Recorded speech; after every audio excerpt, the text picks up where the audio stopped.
ይሄንን የወደቀው ሐውልት እዚህ ልክ እንደዚህ ፓተርኖቹ 13 መስኮቶች አሉበት ግራናይት ነው። ሳይናይት ሶፎናይት ግራናይት ነው የሚባለው። ከብዙ ሚሊዮን ዓመታትን በቀለጠ እሳተ ገሞራ የሚፈጠር አይነት ድንጋይ ነው እና ከ7 ኪሎ ሜትር ነው የመጣው። የተጓጓዘበት ምክንያት ምንም የሚታወቀው ነገር የለም፣ ግን አንዳንድ መላምቶች ጎድራ ይባላል ቦታ 7 ኪሎ ሜትር ነው። ምናልባት በዝሆኖችና እንደሞ ጃይንትስ የሚባል ግሪንግሮች ታስባለህ? እነዛ እስኪ አንዴ እንግባ ወይ እንትን ማድረግ እንችላለን? እሺ አንዴ ፕሊስ። አሁን ወደ ትልቁ መካነ መቃብር የአክሱማውያን ግዙፉን መካነ መቃብር ሞዘሌም ተብሎ ነው የሚጠራ።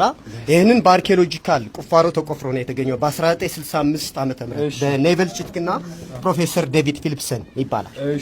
እና እዚህ የነበሩ ዕቃዎች በሙሉ ተቆፍሮ ወጥተዋል። አሁን እንደምታየው ይሄ ግዙፍ መካነ መቃብር የአክሱማውያን ነገስታት ሊቀበርበት የነበረ ነው።